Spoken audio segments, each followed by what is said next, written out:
Good afternoon. I'm Chris Tompkins, CTO of Chromatid, and with me today is Aaron Cross, our Director of Whole Genome Development. We'd like to welcome you today to the second of our seminar series focused on the importance and value of genomic structural measurements. Our first seminar was focused on localized measurements of genomic structure and structural variation using directional genomic hybridization, or dGH. These localized tools are ideal for mapping edit sites, mapping genes, tracking lentiviral inserts, and are branded as dGH Insight. Today, however, we are delighted to bring to you dGH Screen, a direct, whole genome, unbiased, single-cell measurement of genomic structure and structural variation. As you will see when Aaron dives into the studies, dGH Screen is an efficient tool for detecting DNA damage, discovering structural variations, and for QCing cell lines, clones, and the therapeutic products of cellular engineering. Before we dive too deep into technology and data, I thought I would take a moment to introduce the company, Chromatid. Based in Colorado, Chromatid is dedicated to genomic structural analysis, measuring structural variation and understanding the role genomic structure plays in human health and healthcare. We today work with over 20 pharma and biopharma companies, plus institutes like NASA and the NIH, providing data that helps them measure DNA damage, understand off-target effects of their CRISPR edits, and track the distribution of their viral inserts. And we hope speed novel gene editing-based therapies from R&D to the clinic. We are able to impact therapeutic gene editing and lentiviral programs because dGH provides unique data that is both actionable and orthogonal to NGS and the other typical research and QC methods. dGH is a metaphase hybridization mapping method using synthetic DNA, single-stranded fluorescent probes to paint chromosomes as illustrated in this cartoon. The trick is that for dGH, we render each chromatid in the metaphase single-stranded by stripping the daughter strands, leaving 2, not 4, strands of oppositely oriented DNA in the modified metaphase. We then design our hybridization probes to give a signal pattern that matches the reference genome. Any change in the signal from this normal pattern indicates a structural variation. When we design the probes for a small region, say an edit site, this is what we call dGH Insight. When we design the probes to cover the entire genome, or at least individual chromosomes within a genome, that's our dGH Screen, the subject of today's seminar. When we work with gene editing companies, we often get the question, why can't we use a sequencing method to measure all of the unwanted byproducts in our system? The simple answer is that byproducts arise from 2 mechanisms, misrepair and misediting, that lead to distinct analytical challenges. The more familiar mechanism, misedits, typically generates small indels at the edit and off-target sites. These small indels can be effectively predicted and sequenced using a targeted amplicon method such as GuideSeq. Misrepairs, however, occur when the cell's naturally occurring DNA repair mechanisms, homologous and non-homologous end joining, reconnect the wrong ends from 2 different double-strand breaks, leading to not an indel, but a structural variation, a rearrangement of kilobase or megabase sections of sequence. Because these structural variations are large, very heterogeneous, and low prevalence, they are extraordinarily difficult to either predict or to sequence. As Aaron will show in just a moment, with unbiased, single-cell whole genome dGH screen, measurement of complex structural variations is not only possible, but routine and reliable. Before I pass the mic to Aaron, I did just want to briefly show dGH in action and also to point out one additional feature of dGH Screen. Shown here in the center is the genomic map of a single cell. In addition to a direct measurement of structural variation, dGH Screen is also an excellent karyotyping method. So with a single assay, you can detect not only all of the structural variation within a system, but also karyotypic defects such as aneuploidy or trisomy. Thanks, Chris. And thank you all for joining us. I've been working on dGH Screen for over 10 years, and I'm truly excited to show you the power of Chromatid's first whole genome dGH assay system. With that, what I'm going to focus on is the nuts and bolts of how the assay works and a few demonstrations of the power of the assay. Illustrated here is a cartoon version of dGH Screen. As Chris mentioned, we prepare our unique metaphases by stripping the daughter strands, leaving chromatids with single strands of oppositely oriented DNA. Our hybridization probes are single-stranded, fluorescently labeled, and are designed to target a single chromatid in these metaphase chromosomes. For dGH screen, we've designed millions of probes to target the unique sequence across the entire human reference genome. What our cartoon illustrates with these unbroken signals on a single chromatid is the genome of a single normal cell without any structural variation. Chromosomes can be identified and counted by color, shape, and centromere position. Measuring structural variation in this system is as simple as tracking changes to the signal pattern. Signals changing from one chromosome to another are translocations and insertions. Signals moving from the painted side of the metaphase chromosome to the unpainted side of the metaphase chromosome are inversions. Typically, we talk about dGH screen as a single-cell assay, but more accurately, it's a measurement run in hundreds of single cells from a sample to identify constitutive structural variations and to profile heterogeneity, however complex the genome might be. What types of analysis can be run using screen, and why is screen data useful or important? On the most basic level, screen is a general assessment of genome integrity and stability. Using classical cytogenetic assessments, along with the dGH advantages of strand-specific event detection that Chris explained earlier, the complete genetic picture of a sample can be constructed.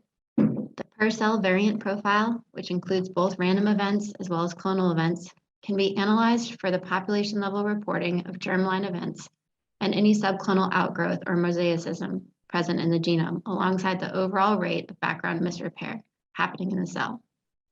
Highly unstable samples can be flagged, and samples that are karyotypically changing over time due to selective growth advantages or transformation can be identified. The whole genome can be screened for previously undetected constitutional variants that could be present in the background of an editing system or even present in a rare disease patient as the subject of study. Screen can be used to investigate confounding sequencing results or low confidence calls, which often present themselves when analyzing structural variants greater than 500 BP with NGS. Now let's talk about what this assay is in practice. Here's how I sort and identify the chromosomes from a single cell. Metaphase spreads prepared for dGH screen are imaged and then arranged into karyograms based on the color and shape of the painted chromosomes. I then identify the variants present in the cell based on the changes in expected signal patterns. For instance, on chromosome 1, there are 2 small inversions, and 1 homolog of chromosome 4 is missing. To elaborate on the value and utility of dGH screen, I wanted to talk to you about some results from 3 studies we used to beta test this assay. The first experiment is a collaboration with the University of Connecticut to measure radiation-induced structural rearrangements in 3 Mile Island survivors. The second experiment involves analyzing clonal cell lines generated from an immortalized human fibroblast line exposed to several different types of radiation in collaboration with the University of Texas Medical Branch. And the third experiment is an analysis of the GM24385 cell line, the genome in the bottle line, widely referred to as the most sequenced genome in the world. That is a collaboration with the NIST Genome Editing Consortium. dGH screen can be used to profile DNA damage from any cause. It's not just a technique to monitor the byproducts of gene editing. In a study overseen by the University of Connecticut, dGH screen is being run on samples from a small cohort of individuals potentially exposed to ionizing radiation at the time of the accident. Chromatid is also supplying dGH screen to NASA to profile radiation exposure in the US Astronaut Corps.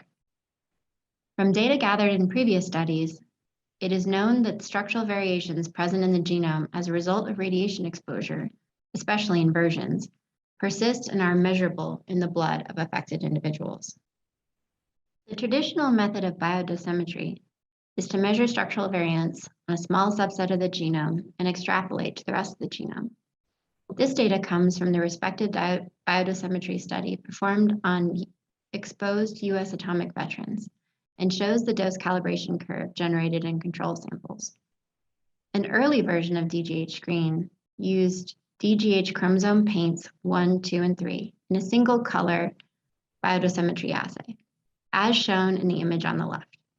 Event rates for both translocations and inversions were extrapolated to whole genome equivalency to account for the unpainted portion of the genome. Both inversions and translocations increased in a directly proportional rate to the dose of radiation, or, put another way, dose of double-strand breaks. Inversion rates increased at a steeper rate than translocation rates and proved to be a more sensitive unit for measuring received radiation dose.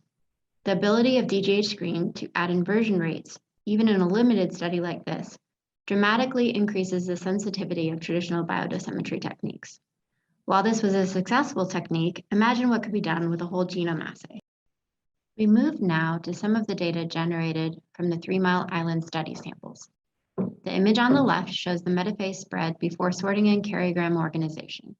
And the image on the right is organized to reflect the chromosome ID per homolog into a karyogram for assessment. Chromosomes with structural variant events are shown circled in white.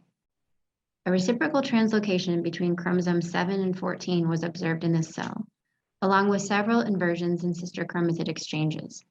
The two translocation derivative chromosomes have a combination of pink and green paint. This image illustrated the power and sensitivity that can be achieved by removing the extrapolation and directly measuring every variant across the genome.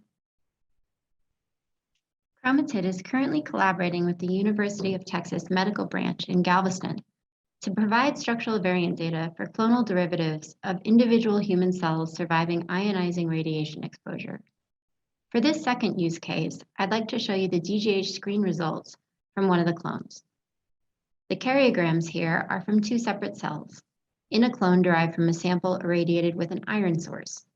In this clone, there is a recurrent non-reciprocal translocation between chromosomes 6 and chromosome 3, visualized as a combination of yellow and orange paint on the second chromosome 3 homolog in each image. The inversions in the normal chromosome 3 homolog and one homolog of chromosome 12 are new findings for this clone and are pictured in orange circles. The rest of the rearrangements, as you can see, vary between both of the cells and represent the background rate of misrepair happening in the cell line. In order to characterize the recurrent or clonal events present in a sample, several individual genomes must be screened and analyzed. This slide is an image of a cell from another clone we've run dGH screen on for this study. Without spending too much time diving into karyograms, there are inversions circled in white, a complex translocation outlined in an orange square, and a sister chromatid break outlined in a green triangle present in this cell. Next steps will be to identify all recurrent events in each clone for comparison to MFISH, GBAND, and sequencing data.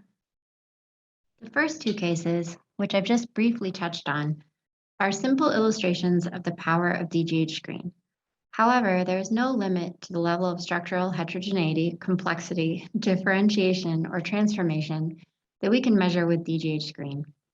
The samples I'm going to discuss with you today were provided to us by NIST and were generated from the progenitor cell line of the genome in the bottle sequencing standard. These cells were donated by a rare and undiagnosed disease patient and were immortalized by Epstein-Barr virus transformation. The data I'm going to show you today illustrates the difficulty of working with these types of immortalized cell lines, which can become unstable in culture and differentiate or transform.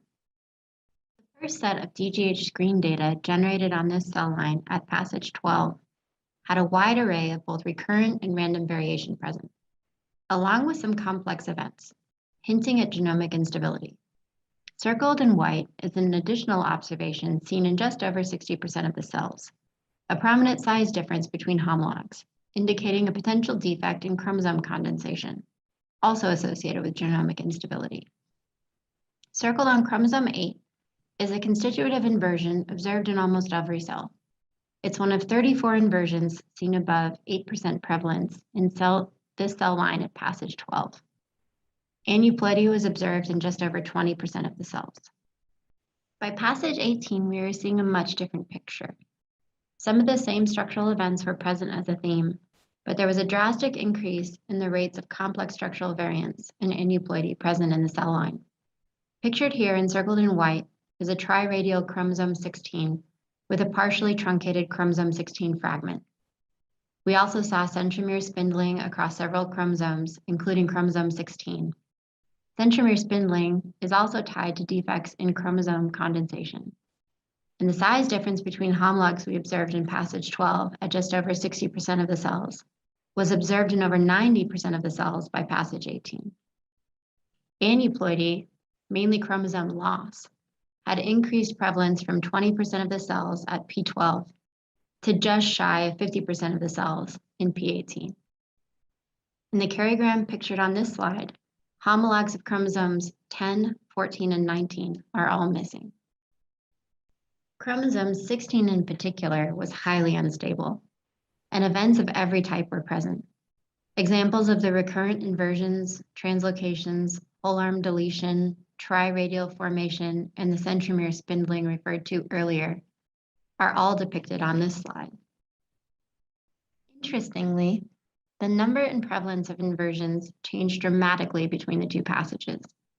Of the 34 total recurrent inversions observed in passage 12, only 7 of those were still detected by passage 18. The germline inversion on chromosome 8, observed in 96% of the cells at passage 12, was present in only half of the cells by passage 18. These changes in inversion profile also indicate genomic instability, transformation, and the start of subclonal expansion among the surviving cells. To confirm some of the more striking karyotypic dGH screen results seen in this passage of the cells, we performed G-banding on them. The instability and gross rearrangement of chromosome 16 was observed, as well as some rate of potential condensation defects. Translocation and aneuploidy rates matched the dGH screen data, and none of the recurrent inversions were detected, as they would largely be invisible to this method. So I know that's a pretty deep and complex data set, and I appreciate everyone hanging on with me as we dove into the details. What I want to do now is wrap it up and talk about both the implications of that data and the value of dGH screen for controlling and monitoring cellular engineering products. Despite the data complexity, what we were looking at is a relatively simple story, illustrated in this diagram. This particular immortalized cell line, generated from a rare disease patient, proved to be unstable and transformed dramatically over a few relatively early passages. The implications of this are that even if separate labs begin with the same passage, and thus presumably the same genomic structure, if they grow the cell line at all before analysis, they cannot assume that the structure from lab 1, lineage 1, will match lab 2, lineage 2. The other important thing to note is that this particular phenomena was only discovered by a direct, unbiased, whole genome single cell technique, dGH screen. Thank you very much. Thank you, Erin, and I want to thank all of you for attending today. As I mentioned, we have links to our previous seminar in this series concerning dGH Insight on our website. And please be on the lookout for our next seminar for a new chromatid product, dGH Discover. dGH Screen is available today, and we will be delighted to partner with any and all of you to help solve your genomic analysis problems.